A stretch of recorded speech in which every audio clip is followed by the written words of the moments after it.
Welcome to Mythos AI, your source for Cliff's Notes on complex subjects. Join Anna and Phil for yet another engaging conversation. All right, let's settle in for this deep dive. We've got this collection of sources here, and frankly, they seem to outline some of the universe's more nonsensical aspects. It hmm really is a set of observations, some ideas that feel like they almost go out of their way to defy common sense. That's a fair assessment.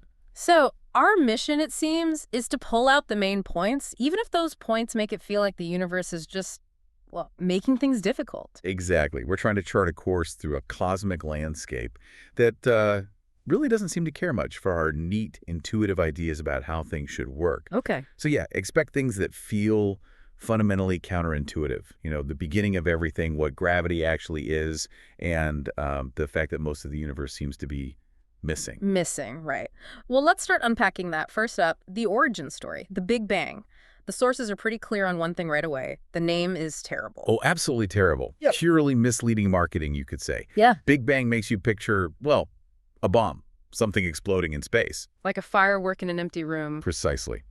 And that's completely wrong. It Mm. wasn't an explosion in space, it was an expansion of space. Space itself stretching. The classic raisin bread analogy makes its appearance. So, the dough is space. Yep. And the raisins, those are galaxies, us, everything else. So? And the raisins aren't flying away from some central explosion point. No, The dough itself is puffing up, stretching out, so the distance between all the raisins just gets bigger. that's the picture. And also this idea that it happened at one specific spot, that's also not quite right, according to these sources. Not at a point. No, it happened, well, effectively everywhere, all at once. Yeah. If you could rewind time, any point you chose would have been part of that initial moment. Space and time began then. So asking where or when before that. It just doesn't compute. Yeah. The question itself falls outside the framework. There was no before in the sense we understand time, no whereas in the sense we understand space. Right. So the sources describe this initial state. Incredibly hot, incredibly dense, everything crammed into a space smaller than, well, anything we can really imagine. Unimaginably small, yes. Yeah. And then expansion. Yeah. It started and it hasn't stopped. Which brings us back to the name problem. Apparently, Big Bang was coined sarcastically. It was, yes, by Fred Hoyle. He didn't actually like the expansion idea. He preferred a steady state model where the universe sort of always existed. He used Big Bang almost dismissively. And naturally, that's the name that stuck. Cosmic irony at its finest. The universe seems to have a knack for picking the least helpful labels. The big stretch, maybe. Or the universal puff-up. Doesn't quite have the same ring, does it? No, not quite as catchy, even if more accurate. It was more of a cosmic whoosh than a bang. Mm-hmm. But the name is baggage we seem to be stuck with. Okay, moving on from the universe's poorly branded origin, let's talk about the fabric it's all happening on, space-time. We used to think space and time were separate, didn't we? That was the intuitive view, yeah. Space was the stage, time was the clock ticking along independently in the background. Made perfect sense. Until Einstein came along. Right. And proposed they're not separate at all, they're woven together. One single four-dimensional thing, space-time. And the analogy the sources lean on here is, oh, it's not glamorous, a giant, lumpy, ugly, hand-knitted sweater. It's surprisingly fitting, actually. That's sort of the texture of the universe's underlying reality. Mm-hmm. And the lumps. The lumps are caused by mass. Okay. You put something with mass, a planet, a star, onto this space-time fabric, this sweater. It doesn't just sit there. It makes the fabric sag, curve around it. Like putting a bowling ball in the sweater. Exactly. And the heavier the object, the more massive, the deeper the sag. A planet makes a little dimple, a star makes a bigger one, a black hole makes a really deep one. So gravity isn't some kind of invisible rope pulling things. The sources say it's just objects following the curves. That's the essence of general relativity, yes. Objects are just moving along the contours, the dips and curves, in space-time that are created by mass and energy. A planet orbiting the sun is basically rolling around the slope created by the sun's mass in space-time. It's taking the straightest possible path through curved space. Precisely, what we call a geodesic. And it's not just matter that follows these curves. Light does too. Light always tries to travel in a straight line. But if space-time itself is curved, Then the light follows the curve. It has to. and that gives us gravitational lensing, where massive objects bend the light from things behind them. Exactly. The space-time warp acts like a lens, distorting and magnifying the light from distant objects. Seeing that light bending around the sun during an eclipse was actually one of the first big confirmations of Einstein's theory. It worked. Wow, okay. And the sweater, it's not always smooth and calm. It can ripple. It can. Yeah. Think of really violent events, like two black holes smashing into each other. That sends out ripples in the fabric of space-time itself. Gravitational waves. We've actually detected those now. Tiny shivers in the cosmic sweater. And because space and time are stitched together, if you bend space, you bend time too. They come as a package deal. Bending space means time gets bent along with it. Clocks actually tick slower in stronger gravitational fields deeper down in those space-time sacs. So time passes slightly slower nearer to a massive object. Yes. It's all interconnected. Bafflingly so sometimes. It is a bit baffling. And just when you think you're getting a handle on this warped sweater idea, Yes. There's more. it turns out most of the warping, most of the gravity, isn't coming from the stuff we can actually see. Which brings us neatly to dark matter. We see its effects. We see galaxies rotating too fast. We see light bending more than it should. Clear signs of gravity, of space-time being warped. But when we look for the source of that gravity, Nothing. nothing visible, nothing that interacts with light in any way we can detect. So dark just means invisible. Doesn't give off light, doesn't block light. Doesn't absorb it, doesn't reflect it, doesn't cast a shadow. It's incredibly elusive. Like someone hiding in the darkest corner of a room, having a big effect on where people stand, but you just can't see them. So we only know it's there because of its gravity, its gravitational footprints. Primarily, yes. Mm. The classic example is galaxy rotation. Mm. You look at stars way out on the edges of a spiral galaxy. Mm. Based on the stars and gas you can see, they should be moving much slower. Like planets further from the sun orbit slower? Right. But they don't. They orbit way too fast. Mhm. They should, by rights, just fly off into space. Yeah. Like kids flung off a merry-go-round that's spinning too quickly. But they don't fly off. No. Which implies there's a huge amount of extra mass, extra gravity holding them in. An invisible halo of something surrounding the visible galaxy. That's the dark matter halo. That's the idea. And gravitational lensing backs this up too. We often see light being bent around galaxies or clusters far more strongly than the visible matter can account for. There's an invisible elephant making a much bigger dent in spacetime. The bullet cluster gets mentioned a lot here too. Yes, that's a fascinating case where you have two galaxy clusters that collided, the visible gas clouds sort of smashed into each other and slowed down, but the gravitational lensing effect, which traces the bulk of the mass, seems to have passed right through, indicating the dark matter component didn't interact much, except gravitationally. And this stuff isn't just some minor footnote. The sources say it's, 85% of all the matter? Around that, yes. Roughly 85% of the matter content of the universe appears to be this dark matter. Ordinary matter atoms, the stuff making up stars, planets, you, me, that's only about 15% of the total matter, or just 5% of the universe's total energy and matter content. Just 5%. Wow. So dark matter is the dominant gravitational player when it comes to matter. It basically dictates how galaxies form, how they cluster together into the cosmic web structure we see. And the only way we know it interacts is through gravity. It's a placeholder name for a huge puzzle. Okay, so dark matter is the invisible stuff pulling things together. Then there's dark energy, the expansion pack nobody ordered. Yeah, that's one way to put it. Yeah, this was a real shocker. For decades, everyone assumed gravity would be slowing the universe's expansion down. Makes sense. Gravity pulls things together. Expansion should run out of steam eventually, like throwing a ball up in the air. Exactly. The big questions were thought to be, will it slow down enough to stop expanding, or even slow down and recollapse in a big crunch?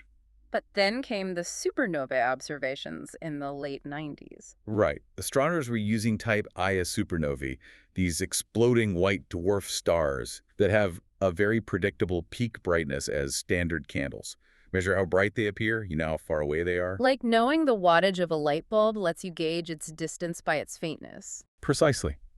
And by looking at supernovae at different distances, they could map out the expansion history of the universe. And the result was not what they expected. Not at all. The really distant supernovae were fainter than they should have been, even in a universe expanding at a constant rate.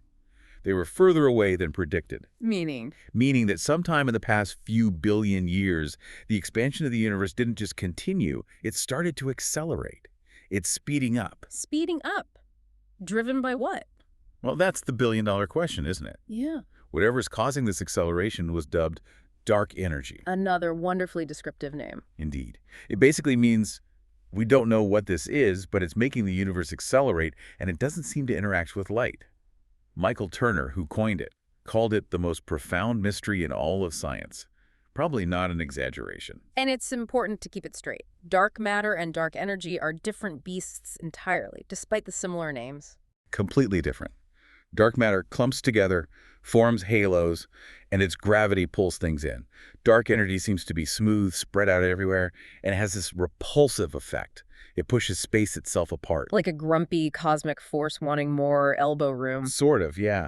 It acts like a pressure working against gravity on the largest scales. And this dark energy, it's not a small component either, is it? Not at all. It's estimated to make up about 68% of the total energy density of the universe. 68%. So add that to dark matters. What was it, 27% of the total? Roughly, yes. Which leaves? About 5% for everything we know. Stars, planets, gas, dust, us. Everything. That's the current cosmic inventory, as best as we can tell. About 95% of the universe is made of stuff we don't understand. That's humbling. And dark energy basically rewrites the ending of the story, doesn't it? Instead of slowing down or crunching, the universe is just going to expand faster and faster. That appears to be the trajectory, yes.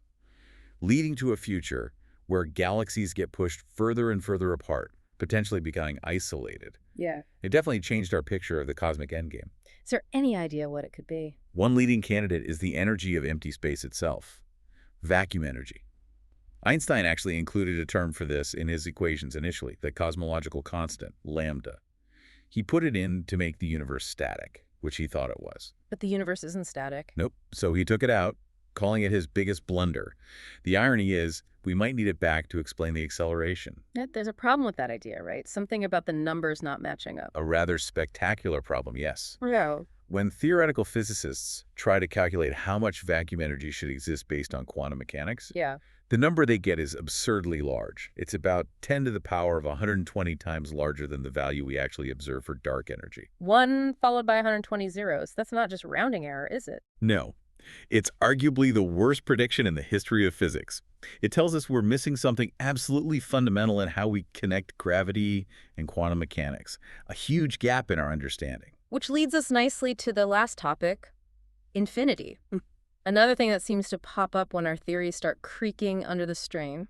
That's often how it works, yes. Infinity showing up in your equations is usually a big red flag. It signals you've pushed a theory beyond its limits, or you're trying to describe something your theory just can't handle, like dividing by zero. Give you nonsense. And this happened in physics before, right? With quantum electrodynamics, QED? It did. Early calculations trying to figure out interactions between electrons and photons kept giving infinite answers for things like the electron's mass or charge, thanks to considering all the possible virtual particle interactions. So how did they fix that? With a technique called renormalization. Well, the sources call it slightly dodgy, which is maybe fair.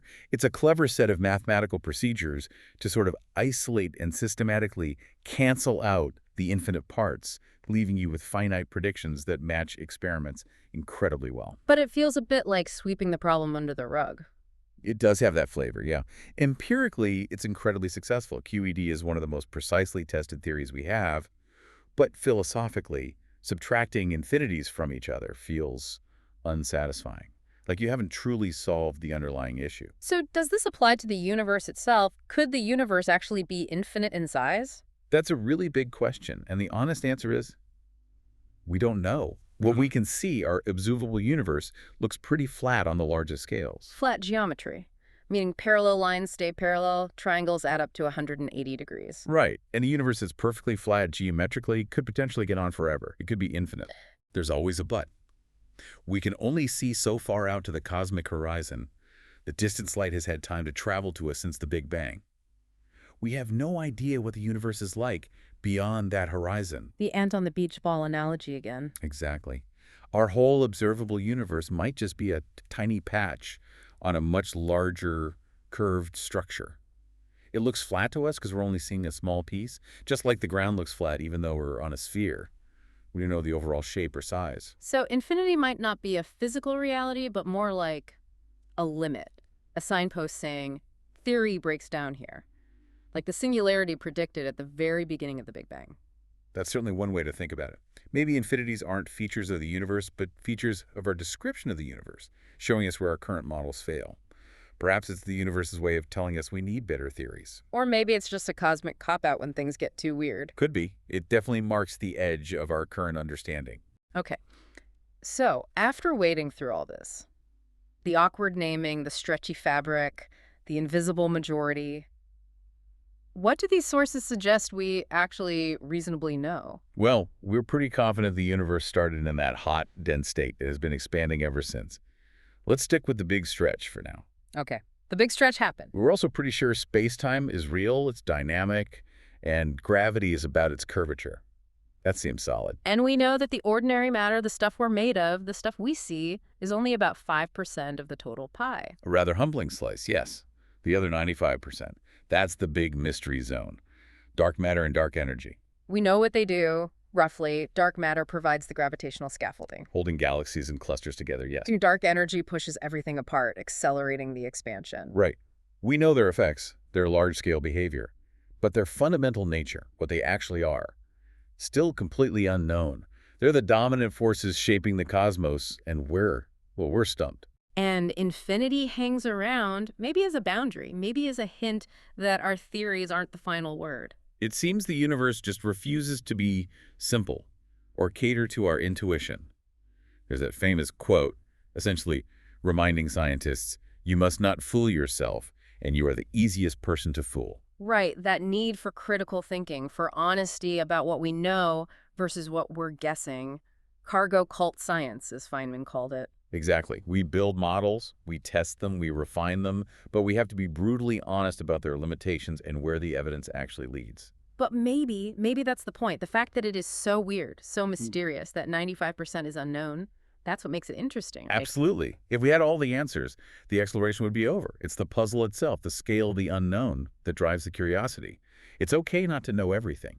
So, final thought then. Given that 95% of the universe is made of stuff we can't identify, and our best theories hit these walls, these infinities, when trying to describe the very big or the very small, what does that really say about where we stand? Are some things just fundamentally beyond our grasp, or are we maybe just one or two big breakthroughs away from having it all click into place? That is the question, isn't it? Are we chipping away at the edges of something ultimately comprehensible? Or are we fundamentally limited in what we can comprehend about reality?